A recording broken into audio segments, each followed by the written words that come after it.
Can I just get a sense of the room? How many people here consider themselves fairly new to Python? Okay, good. That's a good size. All right. So the way this talk's designed is I'm basically going to dump a lot of information on you. Don't worry if you miss something or you feel like you need to get more info on it, because I'm going to have these slides posted, and at the end of the talk there's going to be a whole bunch of places you can go to read more about every topic I talk about here. All right, so let's get started.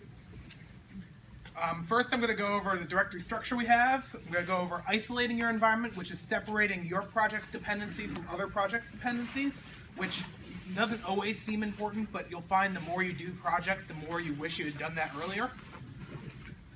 Next, I'm going to talk about installing dependencies, because Python is considered batteries included, but the battery store is quite nice. So I'm going to teach you how to connect to that and pull down dependencies there. Next, I'm going to talk about packaging your project, which is after you've created something and you want to actually share it with someone, how do you package it in a way that can be installed by others? And finally, releasing to the world, which is uploading your project up to that battery store, otherwise known as PyPI. That way other people can pull it down. So first, let's talk a little bit about our project. This is a real project. The code is online, the reference is at the end. And all it really does is it just calls the Forecast.io API. You give it a couple coordinates, and it spits out the current weather. It relies on some environment variables for your dev key, but it's a real project. It's got tests, it's got a flow, it's got everything you need. So, real-world project you can reference later. This is the overall structure of the project. We're going to go over every file here. I'll try to make it interesting as we go along. First thing is the code. Everyone wants to talk about code first. Everyone's really excited about code. I'm not going to say too much about the actual code itself, but one thing I recommend for new projects is having some sort of style checker.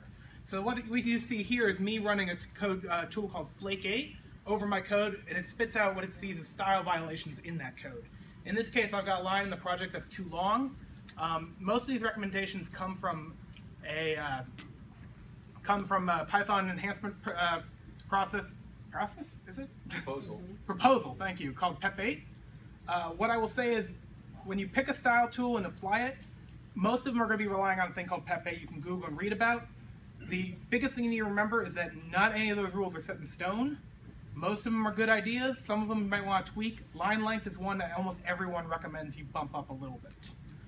But the key takeaway is have a style checking tool, configure it to your liking, and then stick with that style going forward. Any new contributions need to follow that style, and it'll just make for a neater project at the end.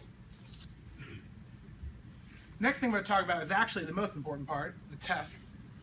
If you have a project that you're sharing out with the world, tests are the only thing that will save you. If you're running a project by yourself, if it gets big, tests are the only thing that's going to save you. So listen to Ned's talk next and start. If you're not already writing tests... Wait, I'm giving a talk? Yeah.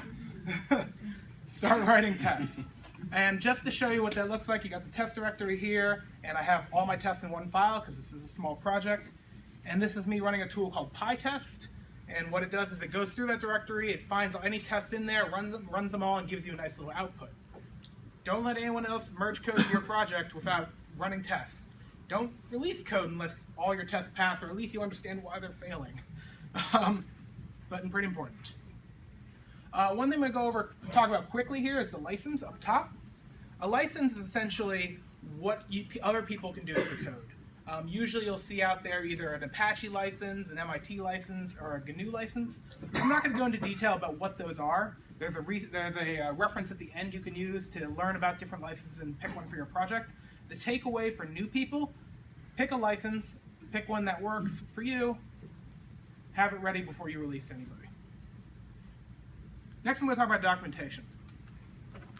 For any project that you plan to use for medium to long term, documentation is critical. For any project you plan to share with other people, documentation is critical. People will walk away from your project if there's no way to understand what it does. At the bare minimum, your project should have a README. In fact, this project up here only has a README. There's a directory labeled docs that's mostly there just so you know where to put your docs. If you're going to have a project that's fairly large and you're going to have more involved documentation, you put docs into docs directory, and I recommend reading about a tool called Sphinx. Reference at the end. I'm not going to go into detail about that here. But the big thing for any new project is your README. It needs three things: a description of the project, how users can install the project, and then how to basically use the project. So people should be able to pull up your page in either GitHub or Bitbucket or GitLab or wherever you host your project. They should immediately be able to say, okay, I know what this thing does, let me try it out, and they should be able to run a couple things pretty quickly, straight from your README. One takeaway for Python project, if you've done projects on GitHub before, you probably have written READMEs before using Markdown. If you're using a Python project, I recommend against this. For Python projects, you should use restructured text. And the reason for that is when you later go to release your project on PyPI, I think I'll talk about it a little later, they don't render Markdown in your README, so it will look very weird when you get onto the PyPI page for it. But both GitHub and PyPI render restructured texts.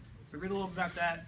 It's fairly similar to Markdown in that it's just little things you put around text to render it correctly. It's fairly easy to use for simple things. Next, I'm going to talk about dependencies and isolating your project. Almost any significantly sized project is going to have some external dependency.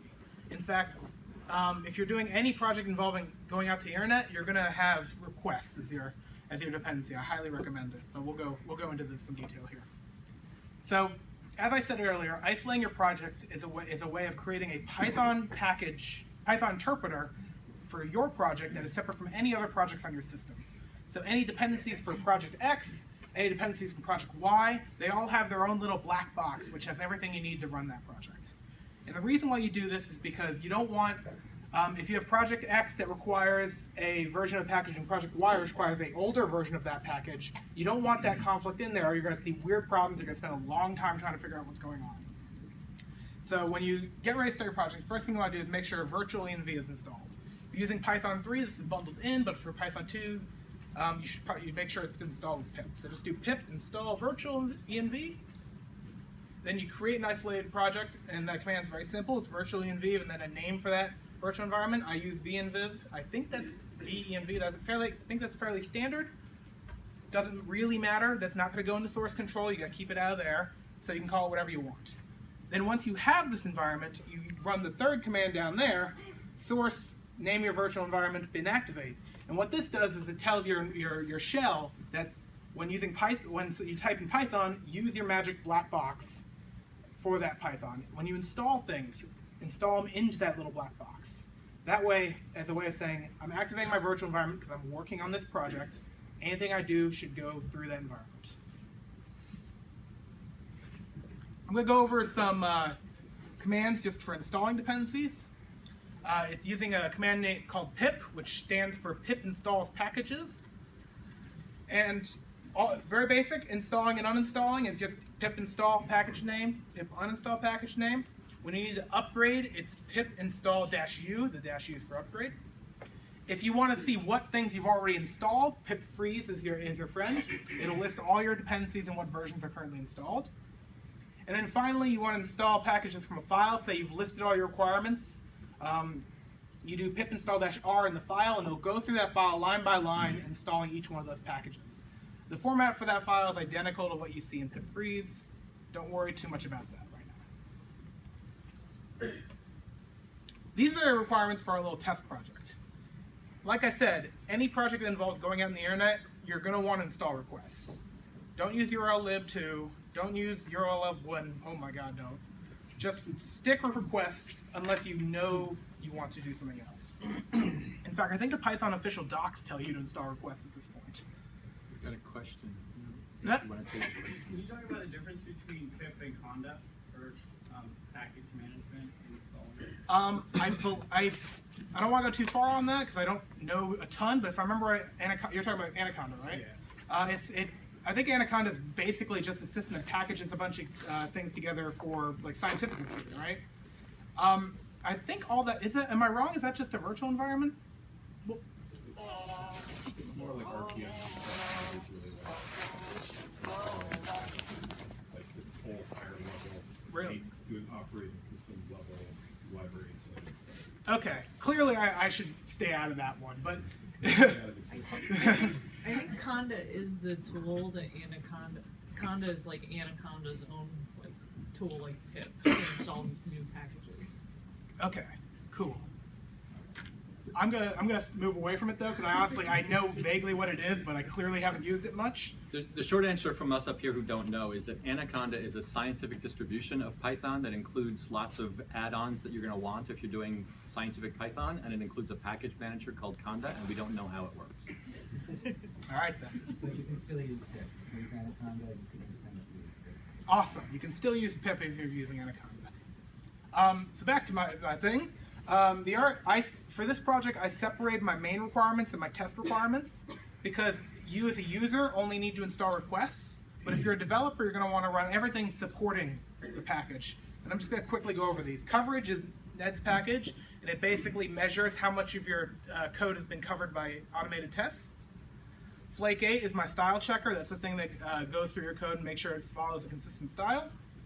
Mock is a library that allows you to basically fake parts of your code. I think Ned's talk goes over that, if we have time. PyFlakes is dependency of Flake 8, don't worry about it. And PyTest is my test runner. It's the thing that finds all the tests and runs them. All right. Now for the fun part. We have a project. The code's got a reasonable style, one of the lines is too long, and we have a set of tests, they run, they pass. Let's package this up and share it with people. All you need to do to package your project is create a little file called setup.py. This is the entire, almost the entire, except for like imports, for the setup.py for this project. And as you can see, it's just calling a function called setup and providing arguments that are essentially metadata for your project. Things like the name, the version, who wrote it, what license, and also your requirements go in here. You'll notice this is kind of duplicating what's going on in requirements.txt. There's different opinions on how you want to handle it. Since I only have one dependency, I went ahead and just duplicated here. But as your dependencies grow, you're going to want to look into ways of maybe reusing your requirements.txt here. It's easily done, but for a small project, it's not a big deal just to repeat it. The only other thing that's a little interesting is down here at entry points. Entry points is a bit of code that basically says, when installing this package, make sure there's an executable, and when that executable is called, call this little bit of code, which is basically the run method for my program. So if you remember at the beginning where I did forecast.io and then a couple of parameters, it's using the entry point in order to do that. Yep. If you are defining your packages to set up .py, you also need to define them in requirements.txt. Do I? I don't think so. You're asking about the packages that Matt is authoring himself? No, like if you see it says install requires and it lists requests, but also setup file also. I mean the requirements file also. Right, that's what I was saying earlier. So in this project, they're in both places. Yeah. In other projects I've done, I've had the file that has this call, read that requirements.txt file and load them in. But for the sake of fitting it on a slide and keeping it simple, I've duplicated it. You don't necessarily need to do it this way. So the setup.py is used when someone installs your package. Requirements.txt is generally used by other developers who want to set up a working environment to work on the package. So they're used for two slightly different things. But there are, like Matt says, there are ways that you can share them or make use of just one, but the simplest thing is the way Matt's got it laid out here. Yep. So if I hit install on forecast.io, install requires is the thing that will give me requests? Yes. Okay. So pip pulls down my project, it figures out the requirements, installs those, and then installs this project. Dependency resolution is a whole field of study, so I won't go too much into that. So now that I've defined my sub.py, as we sort of talked about, this gives me two things. One, I can now, from that directory where that sub.py is, run pip install period to actually install my package into whatever environment I have activated, or if none's activated, it'll install to my global environment.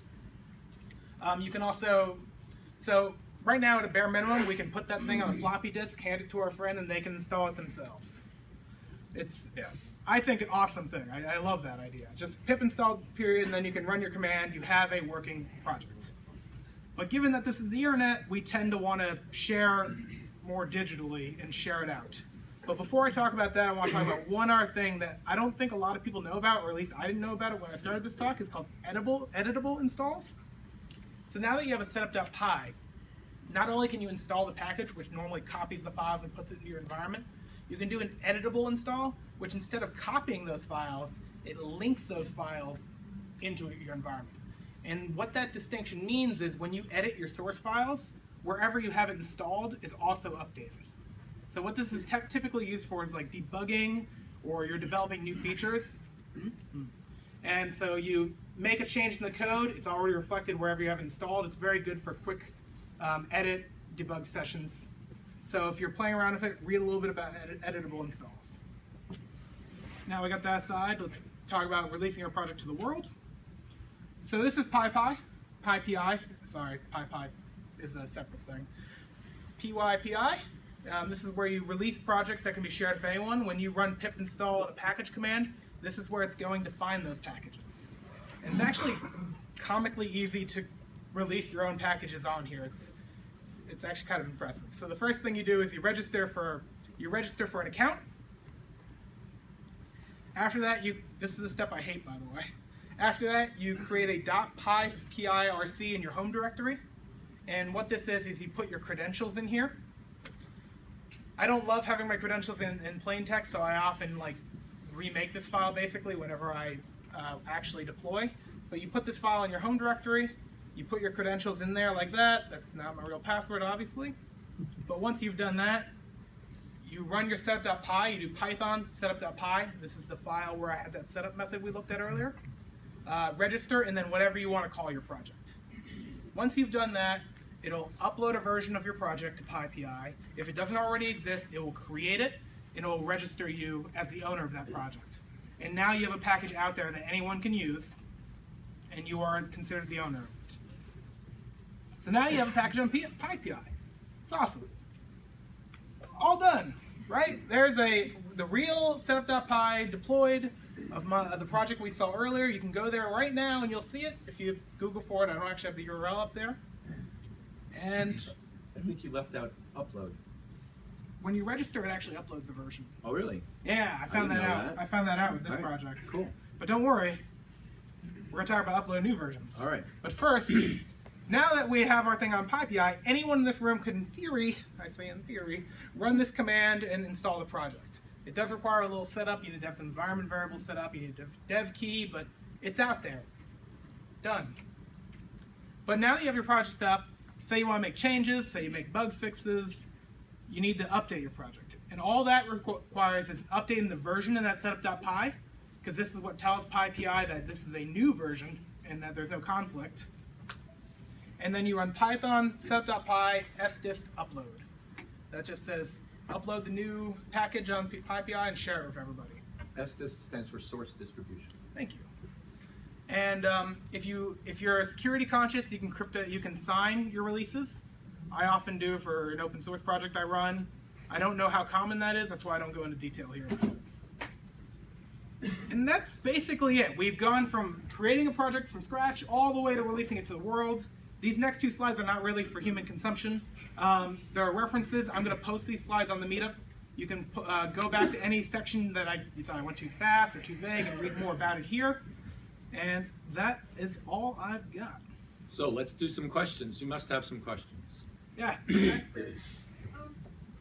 an opinion on Wiki versus Pylint? Pylint, so I'll tell a little aside. I work on a package called diffcover. Pylint is a great tool, but it's given me a lot of headaches. It's just mostly because it's very advanced. I think Flakegate's great for smaller projects. For larger projects, definitely look at Pylint. I've seen that Pylint gives you a lot of things you may want to ignore. It really comes down to how much you want to configure it. But they're both fine. But Flakegate for small stuff, I would say. Pylint can definitely be really, really obsessive and annoyingly complainy about your code. There's no way you can just run it out of the box and be happy with the results. There's things you're going to have to turn off. They're trying now to make it be more sane out of the box, but for now, the first time you run it, you'll be like, oh my God, why did I do this? What is this thing that's complaining to me about all these things that are fine? Missing module docstring. Yeah. Well, you should have module docstring, but okay. Yep. Can we talk about the Dunder init files that were Sure. there? So that's a good point. I actually missed that. So if you look over back at our project structure, you see these little init.pys. They're basically a way of telling the interpreter this is the beginning of a package. There doesn't need to be anything in there. There are things you can put in there. I think some people use it to set up the path, for example.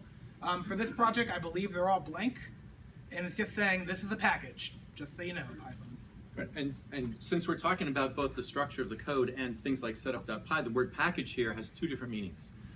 The way Matt just said it, a package is a directory that can be imported into Python, right? So the fact that there's a dunder init.py under display forecast.io means that in the Python interpreter you could say import display forecast.io. If that dunder init.py were not there, when Python found the directory and it did not have a dunder init.py, it would not allow you to import it. And that's a common problem. People say, I set up my tree and I can't import it. Why not? Well, do you have a dunder init.py? That's probably the first reason. The other use of the word package is for instance, in PyPI, the Python package index, that's really an index of kits that you can download and install. This is one package up on PyPI. It all happens to have two packages, display forecast.io and tests. So the two different meanings of the word package are a little unfortunate when you're thinking about how to structure your code and then how to make it deployable, and you have to keep it straight which sense of the word package you're dealing with at any one time. Yep. This is a style question. Some packages roll all their functionality into dunder init under the package name, and some don't. For example, if you want to take things from Daytime, you have to import Daytime from Daytime and take things off of that. Where request just lets you take request.get off of import request. Yep. So I think it comes down to it's an advanced usage, and I think it comes down to how comfortable you are with these things. Ultimately, if you're making a library for other people to use, you want to make the imports not annoying. From Datetime, importing Datetime's terrible. But using your inits for that's fine. I would say if you're doing a first project, don't worry too much about it. But it's definitely a nice to have. I prefer the second method overall. The way Request does it is fantastic. Definitely look at that code and see what they do. As projects get larger, having code in the dunder init.py, so the dunder init.py can be completely empty, literally 0 bytes. I believe And that's the way Matt's are. If you have code in there, it can cause problems as your project gets larger because, for instance, when you import displayforecast.io.app, it's going to execute displayforecast.io/dunder init.py, and then it's going to execute app.py. And that can cause circularity problems if you're importing lots of things from lots of places into your dunder init.py. But it does make for a nicer import to be able to import things from displayforecast.io rather than from displayforecast.io.app. Yep. So it's kind of a trade-off, and you'll have to, the important thing is to be aware of the mechanisms that are happening there and then decide which way you want to go, and you'll have enough information to debug a problem if it comes up later. And just to add to that, think about your users versus internally, right? Minimize what you put in there. If you're making a public API, then think about what you want there. But for internally, you almost always don't care. Yep. Can you say more about things you can do with setup.py and tags? Yeah, so I'll be honest, most of the time I use setup.py, it's for exactly what I've described above. I've seen other uses including built-in test commands. So these are tests that run when you install your package. You can have the docs put into the setup.py saying here where the docs are. You can do a whole lot with setup.py, but and Ned can correct me if I'm wrong about this, but I think I'm seeing more and more people getting away from that, like relying on Tox, which is a test runner for all your test running needs, having your documentation be separate. These giant setup.pys that you see occasionally, I'm seeing less and less of those going forward, mostly because it is a very deep thing that doesn't change very often. In the world we live in, changes a lot. So I prefer having separate things for all that, and just leaving setup.py for metadata about the project. So wait, let me take one break. All of you who are standing up over there, there are a few empty seats over here, and we can move these bags, and you can sit on this counter too. You have a question? Yeah, it's a opinion question. What do you think about RPM versus making Pi? Which one is better, easier to maintain? For creating which is virtual environments? preferable? Yeah. So like I'm working on a package and I'm having this dilemma of going which way, RPM versus this. So I like just making my virtual environments wherever they are and keeping it simple in that sense. I've heard good things about things like I don't think it's RPM in Python. No, I'm saying RPM. Or RPM. RPM, an OS level package manager. Oh, geez, Yeah. I have not done anything with OS level packages. I stick with Python packages almost. Unless you have important C stuff that needs to be compiled, then it might want to look into OS packages, but I couldn't go into too much detail. So the disadvantage of an OS package manager is that it only knows about one Python. With a virtual env, you can have 24 virtual environments set up on your machine for whatever reason. So for instance, on my machine where I maintain coverage.py, I think I have 20 different versions of Python installed. Oh man. And then I've got virtual environments for the 12 projects at work, for the 3 different side projects. When people need help with a bug on coverage.py, I spin up a brand new virtual env just to run their repo because I have no idea what they're going to need. So to be able to make all those different virtual environments and keep them all separate and not worry about it is really great and indispensable. So is it like cross-portable? People can don't have to worry about what operating system they're using? No. So you don't want to share virtual environments. Right. You share the requirements.txt file, and then you rebuild the virtual My environment. question is more like, I want to package my project and share it with the world. So which way should I go? RPM way versus the package manager way? So if you don't have any C extensions, I'm not talking about testing or developing. I'm saying people who really want to use it. Yep. So almost everyone uses pip to install their Python packages. There are some that are OS level, but almost always it's pip. And if you don't have any C extensions, it works very simply. I think C extensions complicate things a little bit because you got to compile based on architecture. But setup.py will compile your C extensions too. There you go. There's a syntax in there where you can say these are my Python packages, these are my C extensions, and it'll build them for you. Yeah. So, The good news is that anyone who's got RPM has Python installed already. And so if you give them a Python project and they know anything about Python, they'll be able to run it. If they don't know anything about Python, then an RPM or a deb might be a simpler way to get them the package, but then you're tied to that operating system. Like the dilemma is more to do with the requirements and the exact versions that are required for a project. So stick with Python packages. That's the easy answer. Right. On the OS level package manager, you'll have to worry whether the Python things you need have already been packaged by the operating system, so that the operating system dependencies can be resolved. And by the way, usually when you bring this up, it's sort of like Emacs versus Vim. People will have an opinion about which is obviously the right way to do it, and you're an infidel, and they'll fight and fight and fight. Like honestly, we had like a big fight today about that. Yeah, So exactly. I thought I'll just throw this question here and Yeah. see like what people think in general. But we're Python people here, so we all agree that pip is the way to do it. Right. Then that's the way to go. Yeah. Anything else? Oh, we got one back in. Is there always a one-to-one correspondence between the source package and your project? And if you have multiple source packages, how does this expand? So basically you just have more of these. You have the folder, the init in there, and then I think in the setup.py, I don't know if, I forget if I have this one set up that way. Oops, sorry, I haven't. So in here I list the package by hand. So you might need to list them here. Another thing you can do is, I forget what the function call is, like find packages. Yeah. It'll actually go through your code and find all the packages for you. I didn't do that in this case because I only had one package and I wanted to show that full syntax. But yeah, just add another directory with an init, make sure it's in the setup.py or you're using the package discovery mechanism, and you're set. You had a question back there in the green? Yeah, so if you have some kind of internal tool that's not the right way to stick, but you like to set up a time environment for installing stuff, is there a way to install from the repo directly, maybe it's not published? Yeah, so, from the repo directory. Or Yeah. like from anywhere that's not PyPI? Yeah, so two ways. So like I said earlier, once you have the setup.py, you can just install from the directory where that code is. So like literally you email me the code in a folder, I can do pip install in that directory and it'll install fine, usually. The other thing is if you have it up on a repo like GitHub or Bitbucket, there is a syntax, I don't know off the top of my head, I've done it fairly often, that will actually clone the repo down, run the setup.py, and it'll work fine as well. So both of those are options. Right. Pip will understand Git and Mercurial and SVN URLs, including a tag to retrieve from those repos, and it'll install from those if you need to. It's a super handy way of running forks of other people's projects. Yep. Might be understood that at what point in the project do you usually think you should release it to the world? As soon as I have one flow.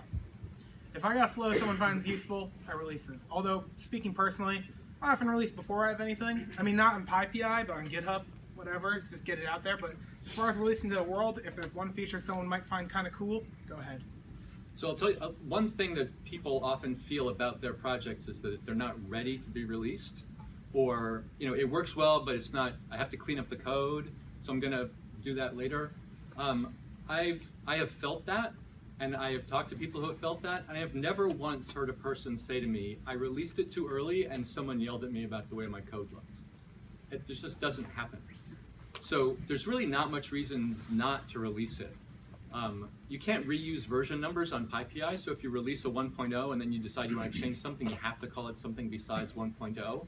But other than that, there's no cost to releasing it. And you might just find that someone's really into it, which will give you the energy and enthusiasm to work on it, or they might want to help you with it, or they might write annoying bug reports for you or something. You interact with the community. Yeah, I will say about releasing packages, you'll find that sometimes you'll get bug reports where you're really just like, no, I don't need this right now, but you gotta. That's a whole separate talk. Right here. Yeah, just a documentation question. Yep. So in PEP 257 it says in the module you're supposed to list all the classes and functions that you need, but then when you run, if you calculate your classes and functions, you run Python, it says it's 40. So are you really supposed to do that twice? Is that redundant or? So this is gonna say mildly embarrassing. I'm unfamiliar with the PEP. Any documentation I've done has been through either having a README file and then or using Sphinx and just having it pull down doc strings, things like that. Do you have anything on that? Yeah, so PEP 257 is the PEP that standardizes the conventions for doc strings. I didn't know that it said you should do that. That sounds crazy. Yeah. Don't write the same thing twice. There are tools that can help with that. It says simply enumerate your classes. Right. Yeah, I wouldn't do that. I've never done that. I wouldn't recommend anyone do that. It just seems redundant. Yeah. So you mentioned PyDoc, which will do that for you, which is the thing you can do at the command line to automatically show you doc strings. Sphinx is the powerful documentation tool that was actually written to create the python.org Python documentation, and now is the standard for all Python docs. And it has simple directives that let you say, pull in all the doc strings from this class here and just put them in the docs. So there's really no need to duplicate information like that. So rule on PEPs, consider them, don't follow them like they're law. You'll find a lot of people frustrated by people who haven't like quite figured that out yet and will complain about PEP 8 violations in code.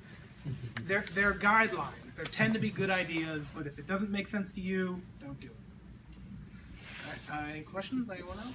Yep. This is an environment variable question. Ideally, everyone reads the documentation and knows this practice requires these 5 environment variables or whatever, but if I add one in subsequent release, is there some way besides documentation to inform the users that there's a new variable that's required that the user I mean, honestly, when they run the code, check to see they have it installed. If you want to do something with pip, this is just me talking off the cuff. One thing you could do is in the setup.py, because that file is actually run.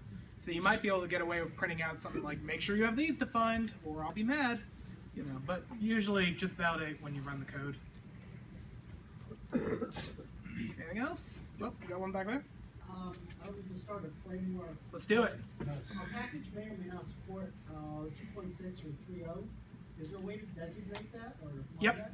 that? There one of the tags, I don't have it in this setup.py, you specify it's like literally a section for tags, and you can say Python, then you say it supports Python 2, and you put all the versions down in there.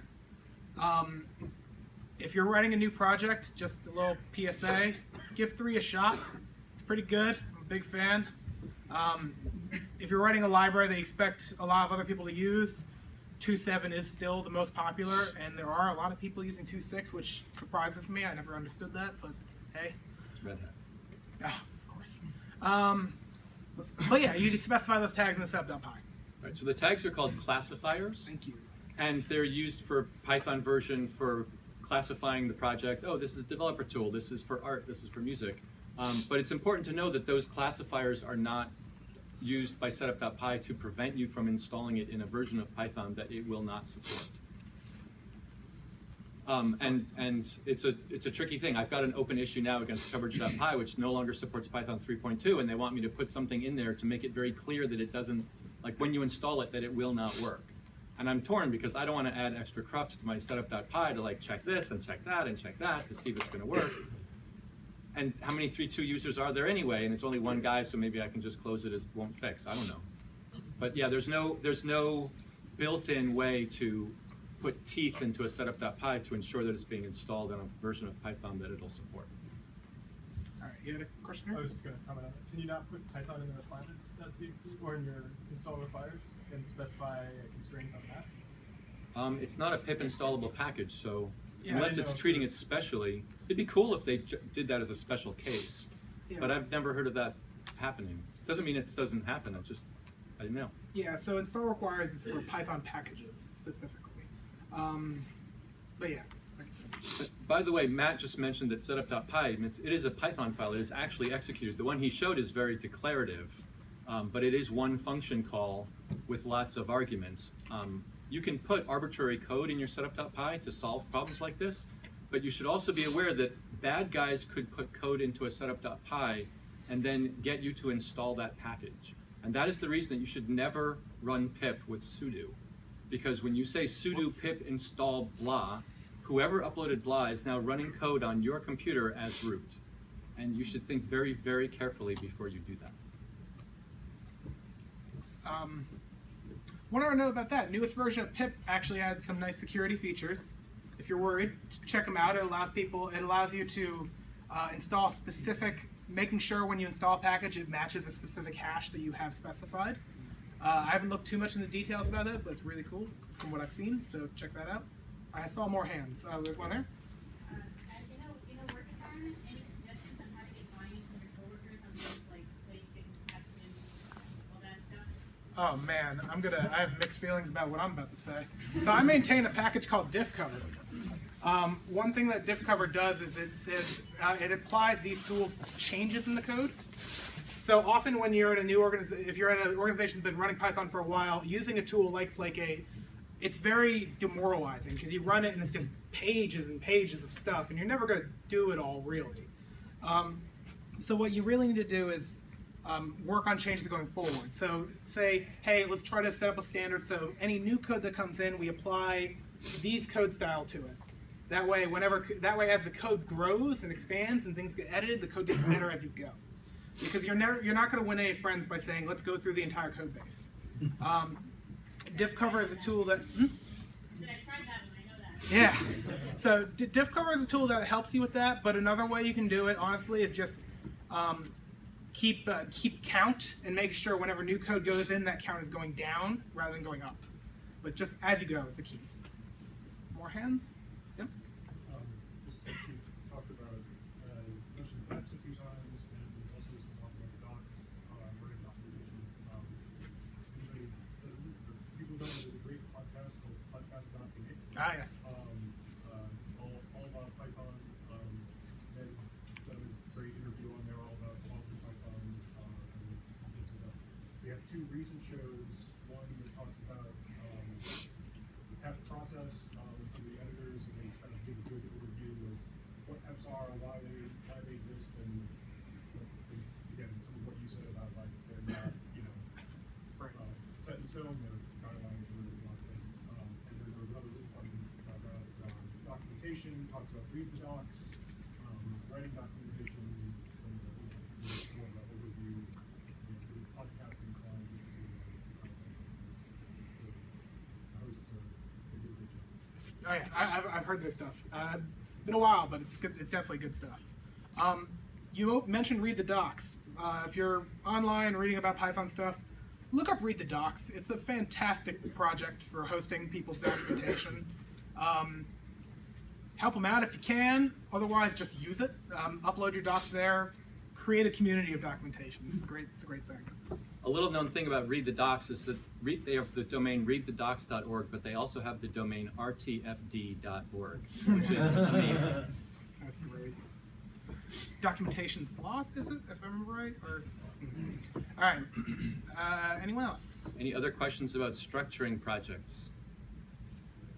All right. All right. I think I Well, cleared the room. Okay. Woo. Thank you, Matt. Thank you.